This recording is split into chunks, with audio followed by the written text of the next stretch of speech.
Forward. Sweet. All right, welcome back to our finance series. I'm here with Bing Bing Xie. Bing Bing, why don't you introduce yourself to everyone and tell a little bit about where you're coming from? Yeah, no, absolutely. Thanks for having me, Wyatt. Hopefully this is going to be helpful for you guys. So I'm also Wyatt's classmate, just like CJ from the other episode. West Point 2017, was a math major at school, commissioned as an armor officer, spent all of my time at Fort Carson. Most of that time was with the Great Third Brigade combat team, and then spent a little bit of time, got really lucky, and spent like the last year and a half as an XO in 10th group. So that's pretty much my background, and now I'm a second year at Wharton, going back to investment banking. It's so you are able to talk through your SOF experience, right? That's what I see every day on campus is, Bing being the special forces operator. Oh yeah, that's exactly what that is. Not Um, some XO who's just doing turn-ins and making sure we do arms room checks. Definitely not that guy. No, I'm kidding for anyone watching. Bing Bing, most people don't even know he's a vet as he runs along the Schuylkill Trail with his man bun and um, you know, he's I think people that tell that Bing Bing's a vet, they're like, "What? He's a vet?" Like so anyway, credit to you for that. But why did you decide to apply to an MBA program? And when did you decide, hey, finance and investment banking is where I want to go? Yeah, I think it's a good question, and it's something that I definitely had to do a lot of thinking about. To be honest, I think the YMBA was pretty easy for me. It's I was coming up on my time, and I really had to decide whether or not I wanted to stay in the military or not. I was very fortunate, really loved my last job, uh, but I kind of saw the writing on the wall. My job is probably not going to get as cool as it is, so if I'm not going to stay in, I got to come up with a plan to get out. And my family doesn't come from a family of, my mom was a musician, my dad was a doctor, no one's ever worked in business or anything like that, so I didn't have any like internal or organic connections or network that I could leverage. And I also was at West Point, so since I was 17 years old, was either in the Army or Army adjacent, so really knew nothing about business or how corporate life works. So for me, the MBA was a perfect tool or platform for me to be able to um, gain hard technical skills, learn what business is, learn what things that I like, and then give me a network of people that I can reach out to help me make my decisions. As far as going into finance, I think that's a little bit more of a convoluted question for me. I think like most good junior military officers, as they get out of the military, I had two big options. I had investment banking and consulting, and quite frankly, when I first showed up to campus, consulting was like my number one choice. I'm going to do the good old junior officer thing and go into consulting. But I think for me, because I didn't super know exactly what I wanted or what I even liked, when I made my decision on what I wanted to go into post MBA, it really was about preserving as many doors open as possible. And, just with the recruiting timeline that is at the MBA, the investment banking thing is kind of like, it's like a train. You have a process, it's very regimented, it's very structured, but you jump on for us October 16th, your first year, and then you go through the process, and at the end of the process, you either get a job or you don't. Um, but once a train leaves the station on October 16th and you're not on it, it is incredibly difficult to find a job in investment banking. Whereas with consulting, back with the information that I had, a year and a half ago, um, when consultants were being hired at probably at a higher rate than they are now. Oh, much higher. Yeah. There was Yeah, there was no second year hiring. And for those watching, that's abnormal. But yeah, there was almost no second year hiring for consultants. Most years there will be anywhere from 5 to 10% of the incoming class, which is actually a pretty substantial number. But yeah, no investment banking second year recruiting, right? yeah, very, very few. And if you did, it was because you worked at a previous bank the first year summer and you're pivoting to a different firm. So, the decision with the information that I had at the time, I had the ability to recruit. If I did a summer in banking and just absolutely hated it, the work-life balance was not it, and the work wasn't invigorating for me, then I had the, at that time, the ability to pivot to consulting, whereas the converse was not true, where, when the banking recruiting train leaves the station first year, if you're not on it, it's very difficult, if not impossible, to get back on it. So for me, the initial push to, why banking over consulting was really, a for me to preserve as many options and doors open for me for as long as possible so I can make the most informed decision for myself. Yeah, I completely concur with that. For those that think about banking or think about finance, especially for junior military officers, um, there's a lot of optionality with other careers. Tech infamously recruits, I mean, post graduation, right? JP Morgan, Guggenheim, Lazard, like any of these top banks, they will not be asking you to turn in your resume July after you graduate. Whereas Amazon, Google, um, you know, private equity portcos oftentimes will. There's a lot of opportunities that come. So I think that way of thinking of things is totally accurate. Um, how did you prep before you did kind of a unique way of finding an offer um even prior to school, correct? Yeah, in that pretty much I did almost nothing to prep. I ETS July of July of the July of 22, I believe, and then I started school in August. Preterm started 2 weeks after for me, so like I did very little prep.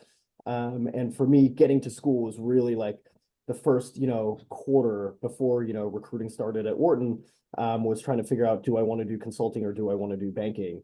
And really trying to talk to as many people, both current students, my classmates, people above me, and then people also working, to see like what was the best path for me. Once I've decided on banking, I started recruiting through the normal process, but got very fortunate.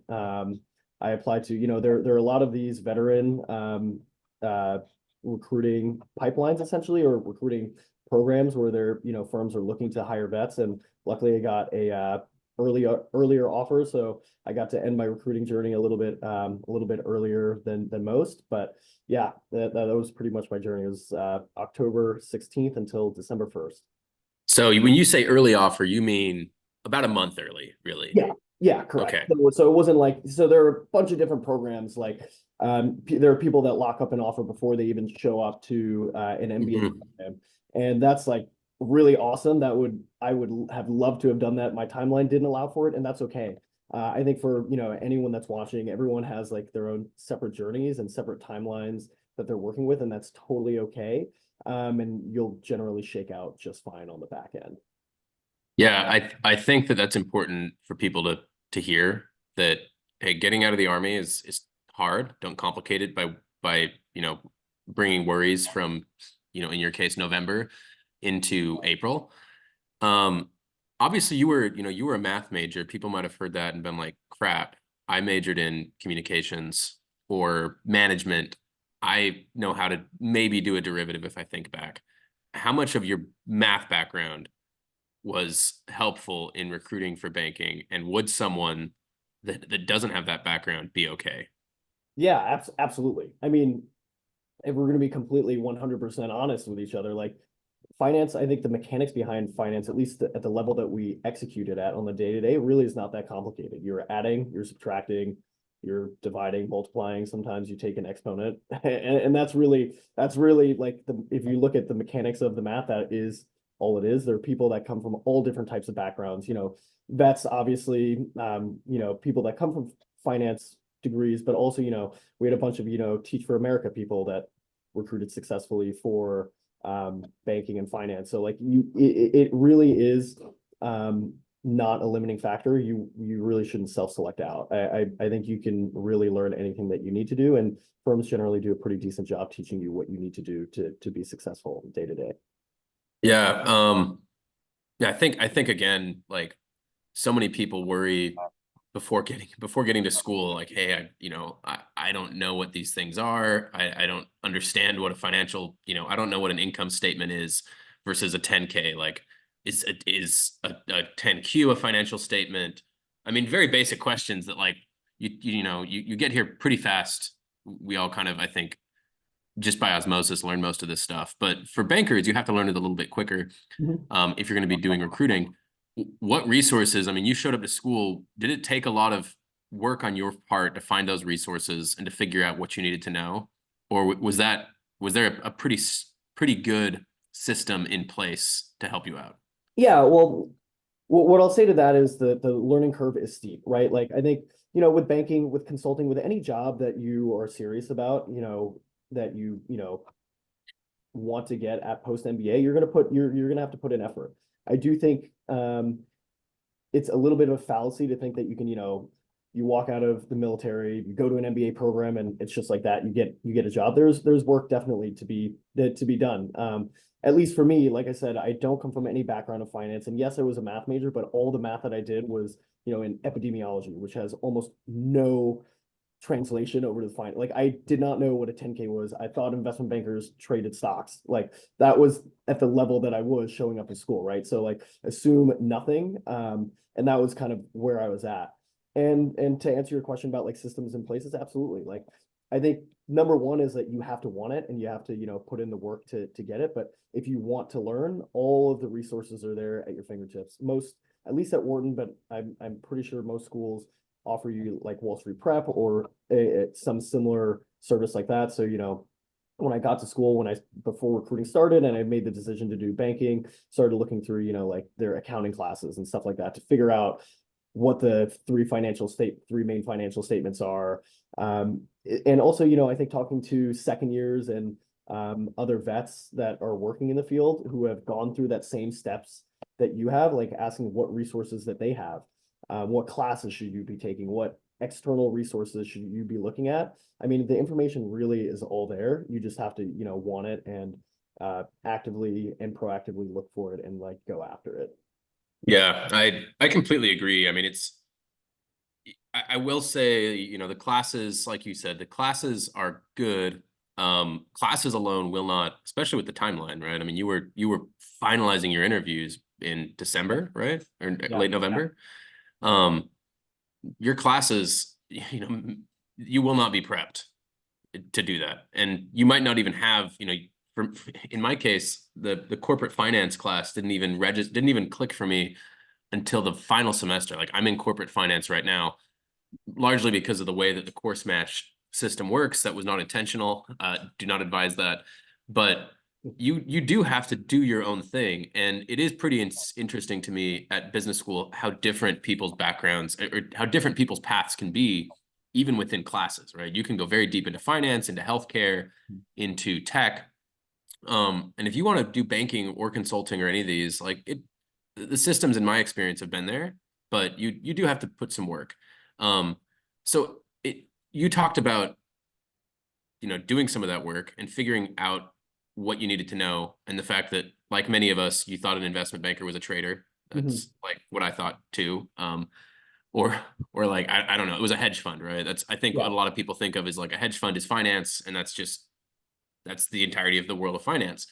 So what do investment bankers do?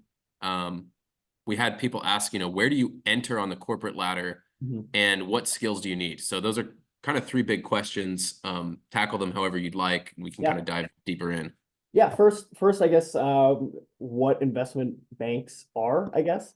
I think investment banks, I think to really like obviously missing a lot of the nuance. Essentially, they are, an advisor and they help a client, a company, whatever stage company it is, help them through find it whatever financial needs they are. So if they're a startup and they need money at investment banks will advise how you can raise capital, how you can secure, raise money.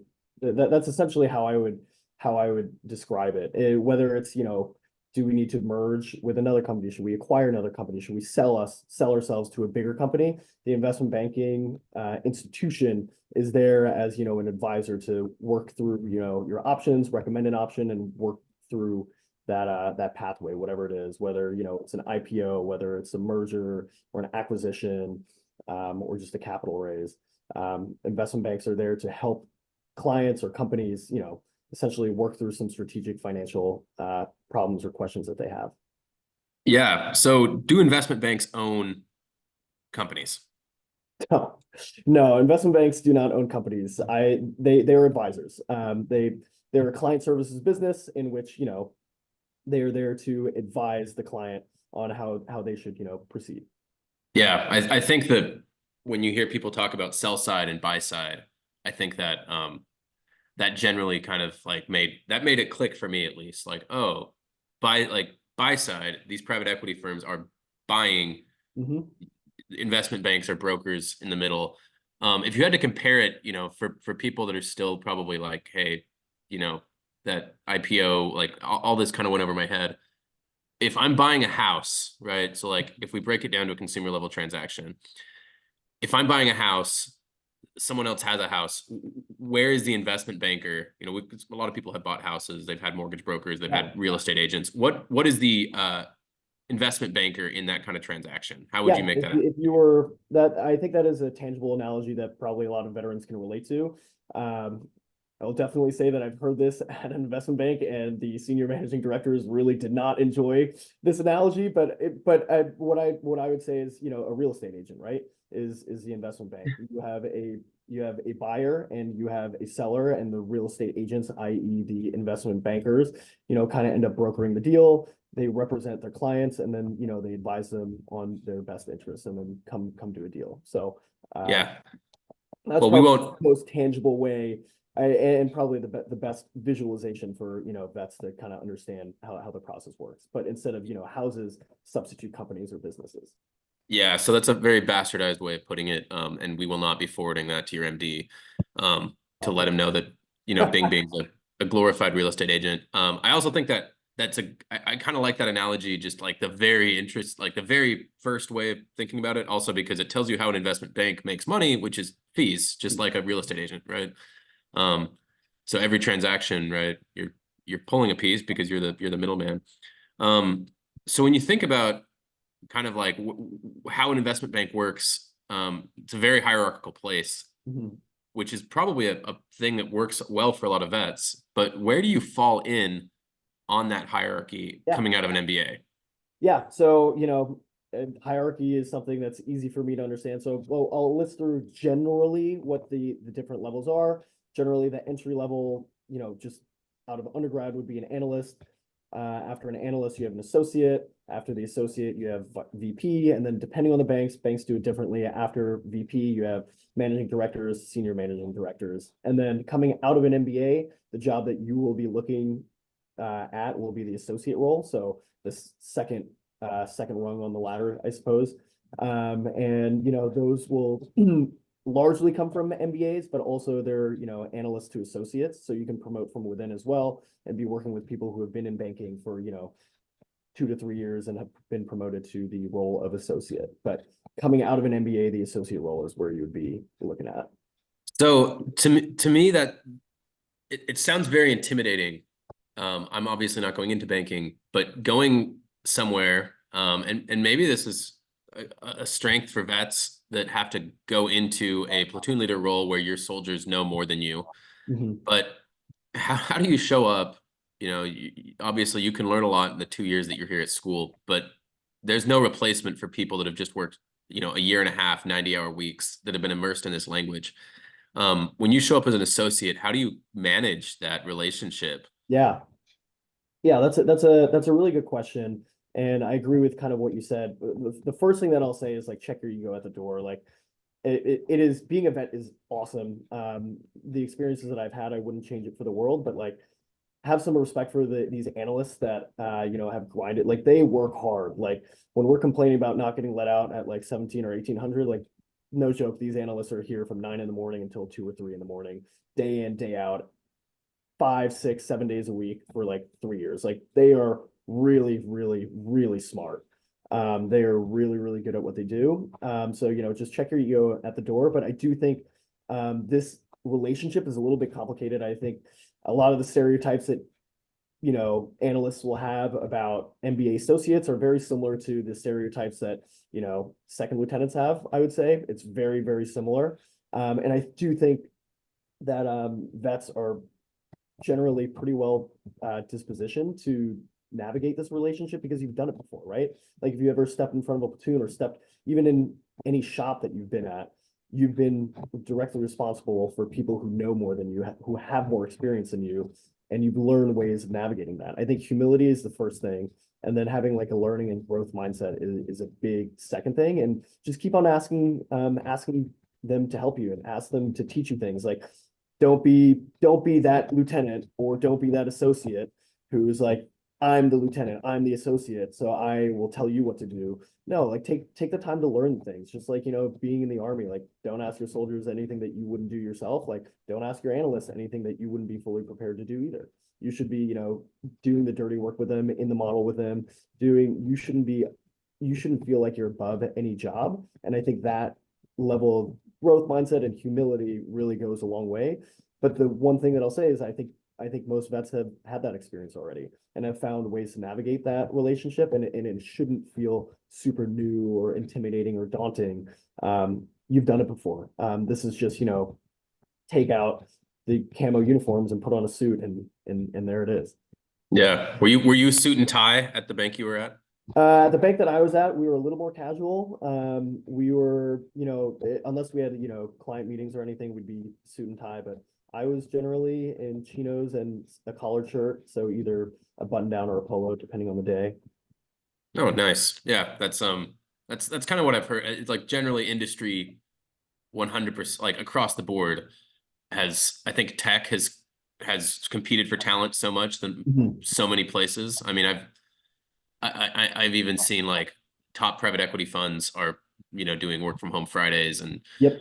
um I think tech has so changed the game and pulled talent that the top institutions can have had to respond. But anyway, that's sort of an aside. In terms of hard skills, Mhm. you know, I think the analogy kind of ends. We talked about being a platoon leader and relating to your soldiers, analyst to associate. I think the analogy ends obviously with the fact that enlisted cannot become an officer. Like an enlisted does not Right. promote to become a lieutenant, but an analyst can become an associate, and Mhm. and you can have an MD that has an MBA or doesn't have an MBA. Yeah.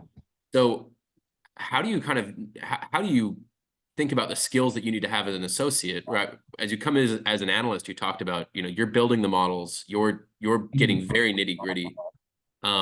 But if you want to promote as an associate, I mean, you're going to have hard skills too. What are those skills that you use, and you've done your internship, and you'll be expected to continue that. But what are you doing as an associate that's kind of a hard skill day to day? Yeah, I think like hard skills wise, it evolves. I think that's the one interesting thing about, investment banking is going from analyst to associate to VP. Like the skills are constantly changing. The role demands different things of you, which I think keeps it pretty exciting. As far as the role of the associate specifically, um, I would definitely say we're not as technical as the analysts. And again, some of it is, by function as well, right? Like whereas the analysts are the doers and the people who are like deeply in the models and everything, you're kind of managing processes. I liken a lot of the hard skills to just, Microsoft Office products. And that includes like PowerPoint. I think there's a misnomer that all we do is, Excel spreadsheets. But a lot of I would say I would spend at least half, if not like 60% of my time this summer on PowerPoints, building slides, doing decks, whether it's pitch decks, whether it's, building a sim, building other products for the client. For those that aren't aware, what is a sim? Sim is essentially a very pretty slide deck with confidential information that you would give to potential buyers of the company. Okay, so when you're making these PowerPoints, this is basically a sales pitch. You're Yeah, basically saying, "Hey, you've asked me to provide you information. Maybe the seller might come to you and say, "Hey, can you find us a buyer?" yeah. You take the analyst's work, you get down in there with them, make sure it works out. You create that pitch deck, and then where does that go? I mean, how does the VP? Because that's the next step up, right? Associate to Right. VP. Exactly. So I guess like working through any work stream or process like that, yeah, like the analysts will be the ones like very much in the work, in the weeds. And again, I cannot say enough that I very much implore you to be in that work, you as in the general you, to be in that work as much as possible.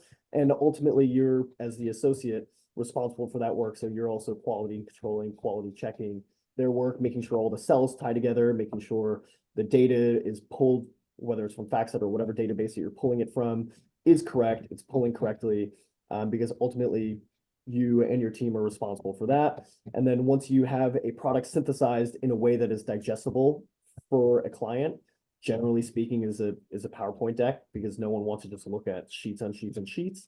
Then you are able to forward that off to your VP, who will then, again, another layer, another ring of checks and adding any feedback or correction. So a lot of the back and forth that happens really comes from the VP down onto you.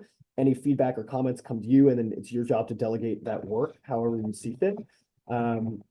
Whether it's quick fixes or things that you feel you're capable of doing, you can do it and then send it back. And there's a little bit of back and forth at your level and the VP level before it goes up to the senior banker. Or if there's more technical things that need to be changed, or if the VP thinks that, there are certain parts of either this model or this graph or this that they want to add to or, change, then maybe it's time to, delegate to your analysts and work with them to like come up with new products. Or I guess enhanced and better products. And it's just this little dance of, a PowerPoint deck or a Excel spreadsheet, whether it's a model or some other product in Excel that, you iterate on between the junior level bankers and the VP, junior level bankers being the associates and the analysts. Yeah. And then where does the MD is kind of the battalion commander, right? That's what, 8 to 10 years off for most people that come out of an MBA, Yep. if you stay in banking. If you say, but yeah, exactly. So I would see, you want to solve things at the lower levels, just like in the military, at the lowest level as you can. And, before you blast it off to the MD, you would want it to be in, a place that's good. And investment banking has this apprenticeship model where, you grind your way through the ranks. So the VP, who has generally around 4 years more experience than I do, will have just, experience with one, working with the specific MD, but also, just general experience. Four more years of experience than me. And again, when you're working, 80-hour weeks, 4 years doesn't sound like that much, but it is, sometimes 1.5 or 2 times the hours that a 9 to 5 would work. And they have the eye and the ability to have a little bit of intuition of what the client wants or what the MD wants. And that's where, a lot of that dance and play comes from at the lower levels is, doing corrections. And in the corrections, you learn a lot yourself as an associate, because you're then building that intuition. I think there's a lot of talk about the hard skills, but it's really not that difficult to move an icon or to create a slide, but to do it in a presentable and a digestible way, that is a soft skill that just takes time and experience to kind of develop. It's learning a language, right? It is 100%. If anyone, do you speak a second language? I do. Not super well, or not as well as my mom would like, but I do speak Mandarin. Yeah, so I speak Spanish as well, and it's like, once you get a language, once you learn a language, it's just you kind of hit that point where it clicks, and it's very frustrating to learn languages until it's not. Mhm. I feel like that's a very similar thing to, something like what you're talking about. You have to be okay with the day one, like you said, you're not going to be the best. You're not going Yeah. to be anywhere close to the best. But if you put those hours in, by month 3, by month 4, you're going to start to click. And certainly, by year 1, you should be able to kind of run this stuff. And I see, and I'm very envious of people that have been in finance when I watch them do everything from, just open their computer and, there's Excel, which they're like, just, using magically and creating things, but also like opening their computer, finding files, switching tabs.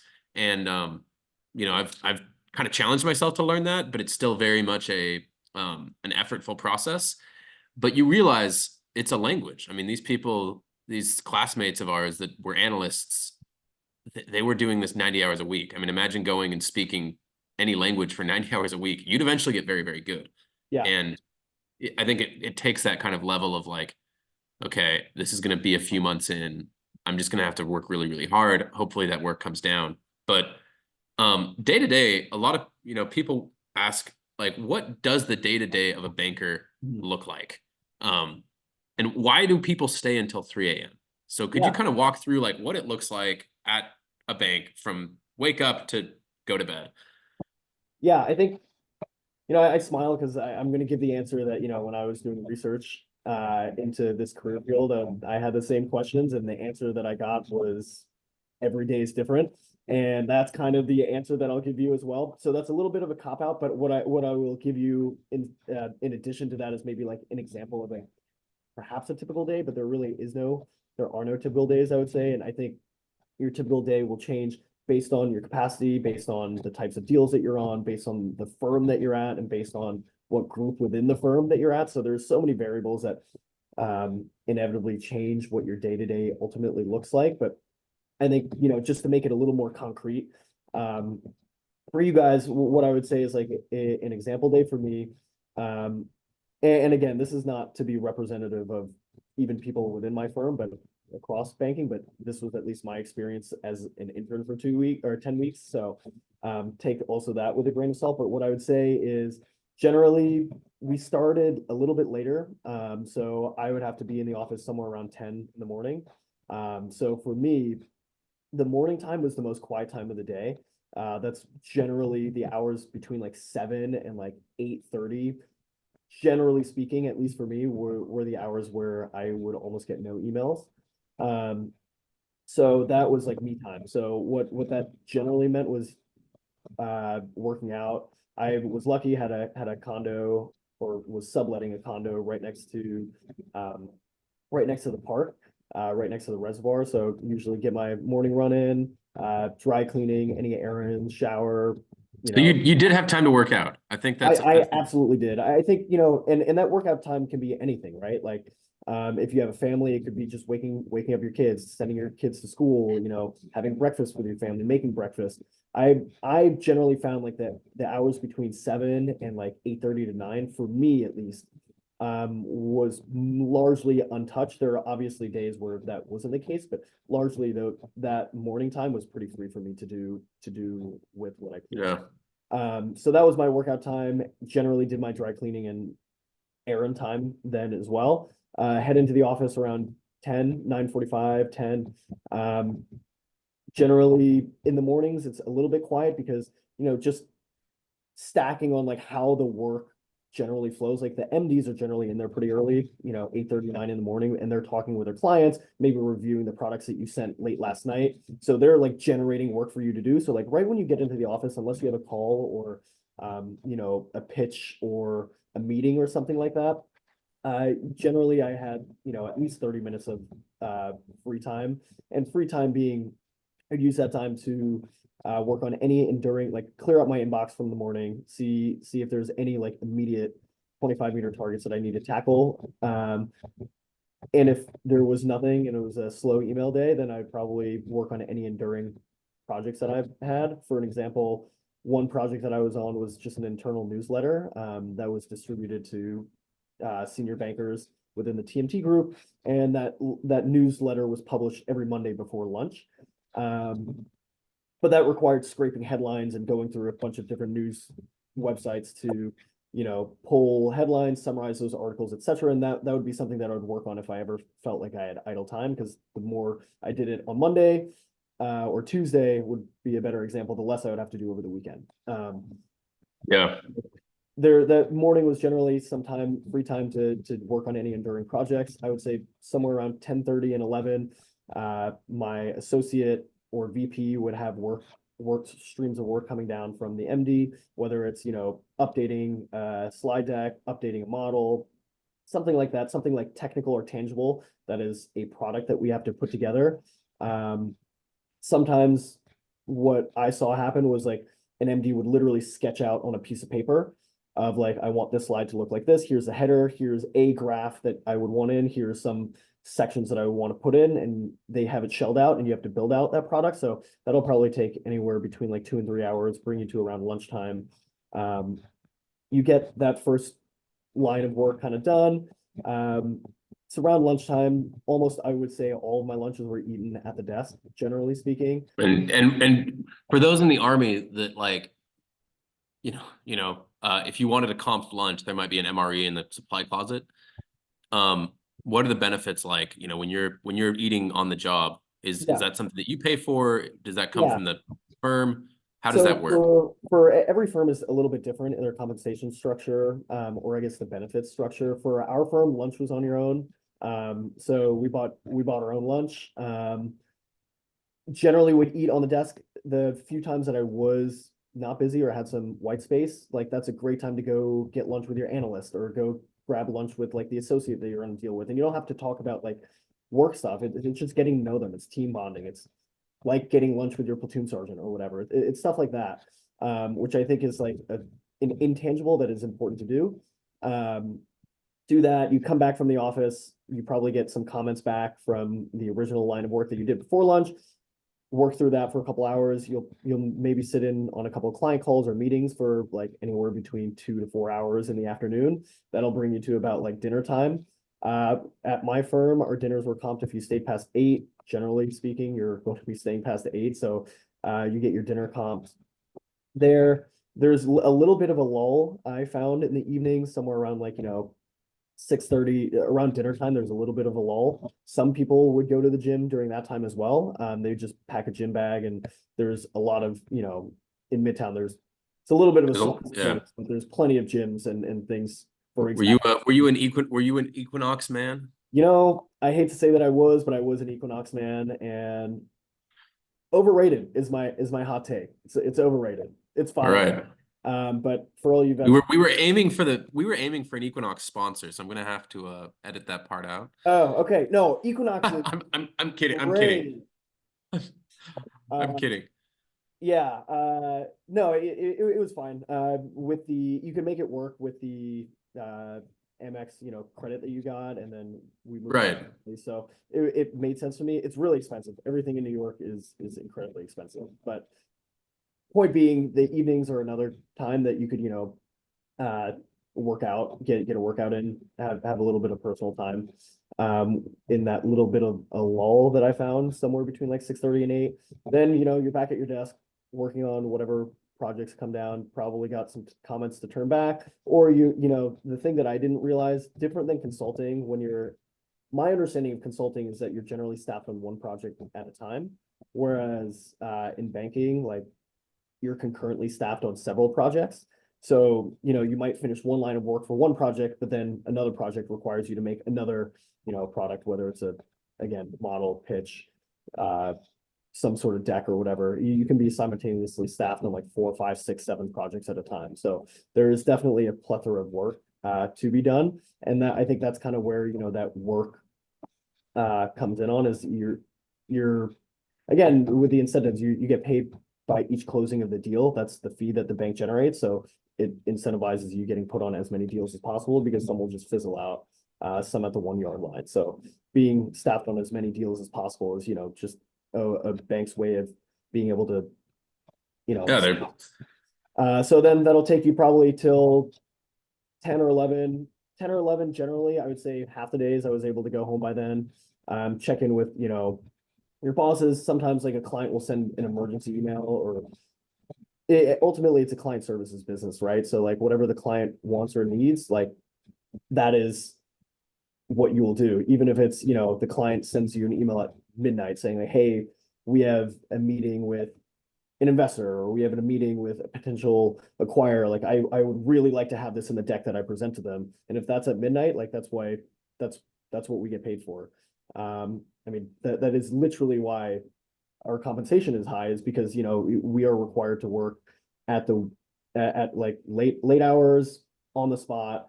And I think that level of responsiveness is maybe lost on, vets, is like, you can't just be like, you can't turn off at all. It's like being a commander. It's like being, yeah, your client services, right? The client yeah, needs something. That's the value you provide is being responsive to your client. right, exactly. And like, if we're going to be 100% honest, like I think largely the product itself is probably undifferentiated. in that, you know, the level of analysis and the products that you give are probably quite similar. Where the difference lies is like, you know, responsiveness, how you take care of that client and how much care and effort you show at the client. And that's, you know, what they compete on. And that's probably why I would imagine, you know, the acceptable response time is like 10 minutes. Like if you are not responding to an email within 10 minutes, pretty much at all hours of the night, like you're probably in the wrong.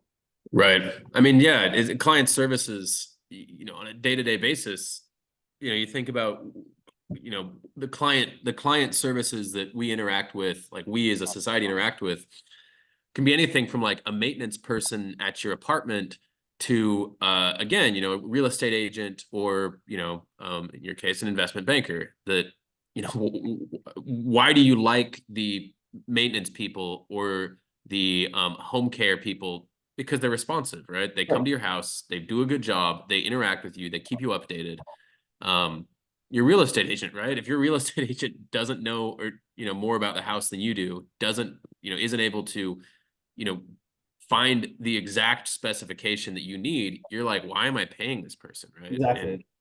you know, so not to belabor the analogy that all MDs hate, but it's, yeah, if you show up to a house and you know more than the real estate agent, that's So why probably are going to we make you paying? pretty mad. Yeah, exactly. So I think that kind of answers a tangentially related question that I get all the time is like, why do you have to be so responsive? Like, why can't you? Because I mean, we're a client services business, and to be competitive in the environment, you have to offer that. And I think that's like part of the social contract that you know, sign when you enter one of these firms. And I think consulting is largely the same way too. Is like you will be compensated, but understand that, you know, what the client asks for, they will get. Like we expect the highest and most attentive care towards the client. And if that's not what you want to do, that's totally fine. But understand that that is a social contract, and that's something that I think you do have to kind of at least accept, or at least go into investment banking with your eyes wide open, knowing that your time is truly not your time. It is pretty amazing to see how much client services jobs from attorney, you know, we obviously don't think about attorneys because we're not in law school, but my friends that were analysts at banks were like, oh, whenever I felt bad, I remember that when I signed off at 2, I forwarded the you know the deal to our attorney friends at Kirkland and Ellis, and it was back in my inbox by 8, Yep. right? So for any vets that are wondering about law school, like just, you know, when Bing, you know, the day that Bing Bing just showed us, like tack on a few extra hours for like contract review and like making sure that, you know, from should be changed to of, right? Because that would, you know, potentially cascade into major issues, and you're doing that all the time. I mean, yeah, lawyers, I don't know who works more, lawyers or bankers. There's probably some like masochistic groups that can brag about that. Um, but for bankers, like when you think about a couple last questions first, you were at you're going back to a boutique bank, right? What is the difference between a boutique bank and like a bulge bracket bank? Are there differences? I mean, how do people think about that, and why Yep. did you choose that area? Yeah, I think for me, I think that's a question that people who are interested in investment banking, I say finance, but specifically investment banking, I think that that is something that you should really, really think about. I think there are pretty tangible differences. So bulge bracket banks, they carry a balance sheet. They have the ability to lend money, whereas boutique firms generally don't have a balance sheet. They don't lend out money. They're really there exclusively for, you know, advisory services. Um, that's generally there's so many ways to define it. You go on Wall Street Oasis, you'll find like 15 ways to define it, but generally that is the way that, you know, I view it as like one of the stark differences between the two. And they're two pretty different models, I think. And there's very large perks to both, I think. Um, and I think it is really important that that should be the first question or second question. First question is, do you want to do investment banking? And then after investment banking, I think you should really ask yourself, like, do you want to go to a bulge bracket firm? And, you know, some typical bulge bracket firms would be like JP Morgan, Goldman Sachs, Morgan Stanley, these large, big firms that execute very large deals, have large entities and different arms and stuff like that. You know, Bank of America, Citibank, all bulge bracket firms.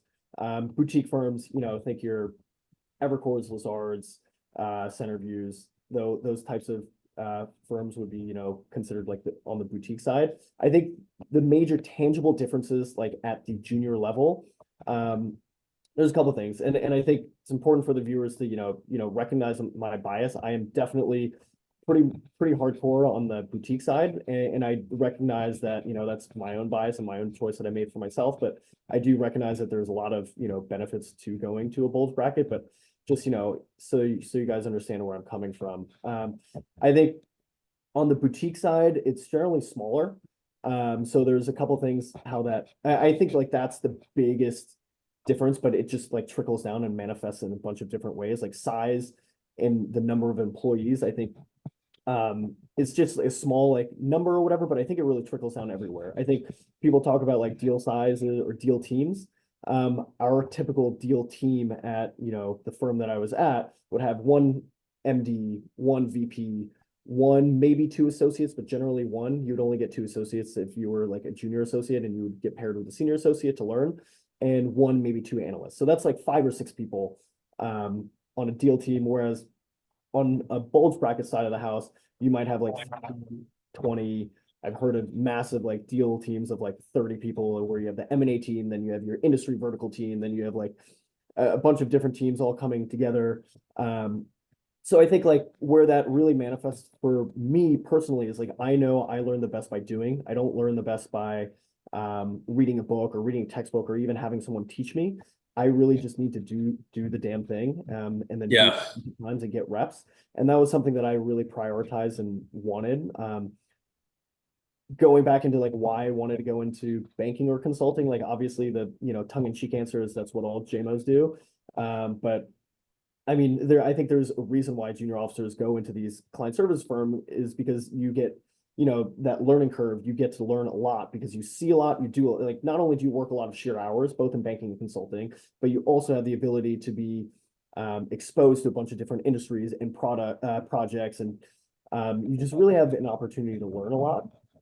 Taking that back to the boutique firm, I found that I was able to get the sets and reps that I wanted and see things at a closer level that I at the boutique firm. So that was something that I prioritized for myself. I wanted the small deal teams where I couldn't really hide behind someone, where I would be asked to do things that would probably make me feel a little bit uncomfortable, but that's just how I personally learn and how I personally grow. So that was the culture that I wanted. Yeah. I think hierarchically, it's a smaller organization, so it's a little bit less bureaucratic. I mean, all these firms are getting larger and larger, so there is a level of bureaucracy to it, and banking inherently is pretty structured. But for me, it was more entrepreneurial in that like they would give you the rope to take on responsibilities at most of these firms that I spoke to. I mean, and that goes both ways. You can, tie a knot with a rope or you can hang yourself with it. But I wanted the opportunity to be able to take on as much responsibility. And I found that that was easier to do, at least from the people that I spoke to at boutique firms than bulges. I implore people and viewers to, talk to people who worked at both firms. I'm pretty staunchly in the boutique category, but, talk to people at bulge brackets too. Yeah. And I think the elephant in the room is compensation. You have an M&A deal is going to generate a certain percentage of fees or whatever, and we have a smaller team to go around. So, compensation is generally higher at a boutique. That shouldn't be your number one reason of why you want to go into a boutique, but it's definitely a nice to have. And generally, most of the boutiques are growing as well, which I find exciting. I think it's fun to be at a firm that is, growing and expanding and increasing headcount. So I think all those things really just played really well. For me, I think the entrepreneurial spirit is huge. Like for me, like I never got the feeling or like I never got this air of like you should be lucky that you're here, which I hear sometimes when people talk about other firms. But like at the firm that I worked with, at least, like there was never a culture of like you should be lucky you're here. It's like people are happy to be there and want to be able to contribute and like grow the firm.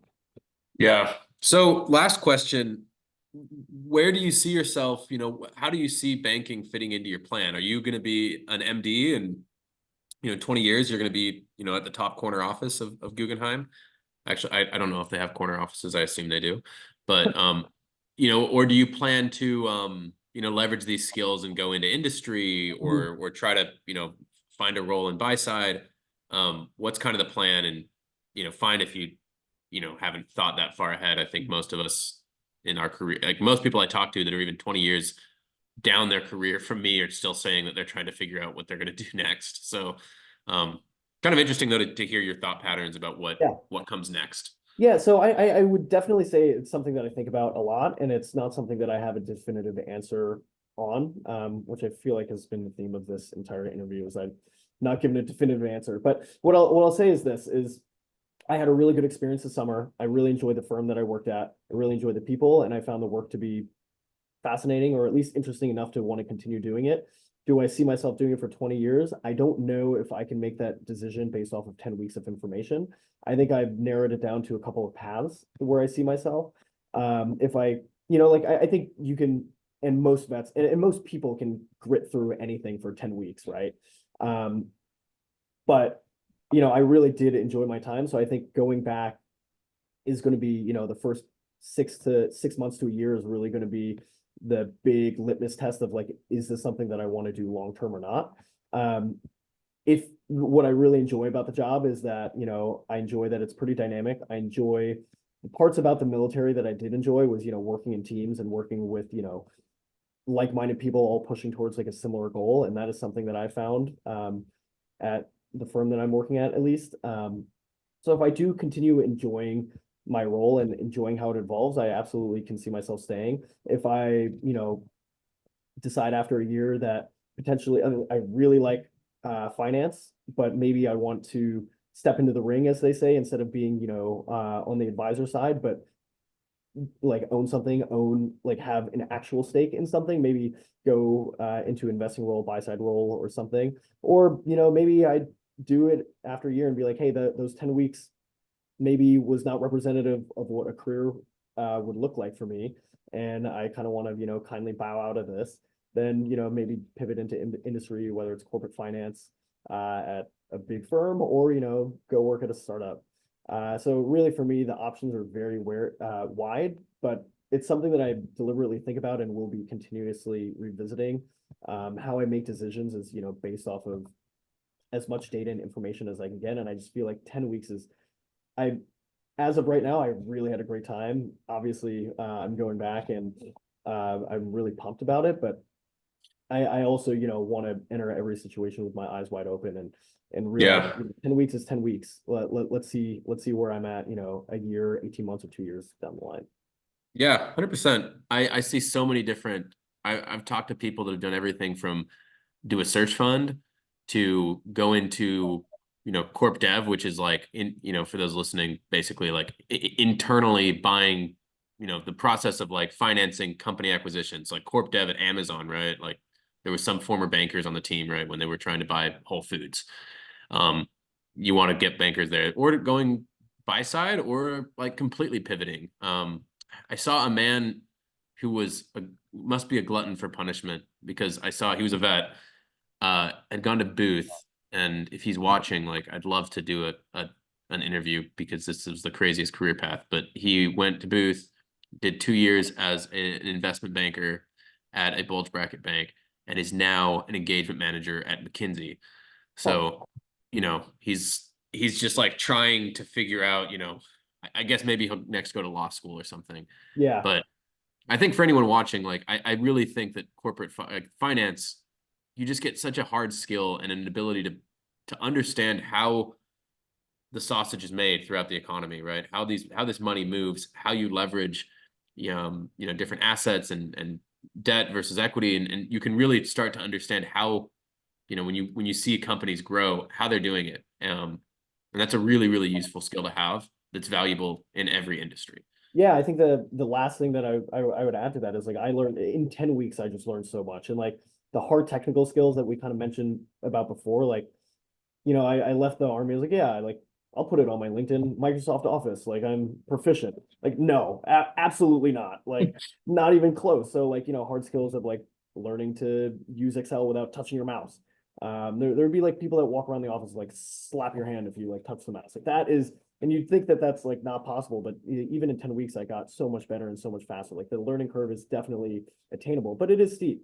And then on the soft skill side, like being able to like sit in on all these meetings and calls with clients and buyers and people who are trying to buy businesses, people who are trying to sell their own businesses and thinking about like how they think and where their viewpoints or what their viewpoints are. Like it's really invaluable. Like even in the 10 weeks, I just felt like I learned so much and grew so much with like a business mindset and stuff like that. Because ultimately you get to be a fly on the wall in some of these companies, like most strategic decisions that they've had to make, whether it's, you know, a startup IPOing or them selling themselves to an acquirer. Like these are like big decisions for these companies, and just being able to listen, like, what are they thinking? What are the investors thinking? What do the investors care about? What do the founders care about? Like all that is just like, I think it's just really it's an awesome opportunity to learn a lot, and it's applicable to whatever you want to do on the back end.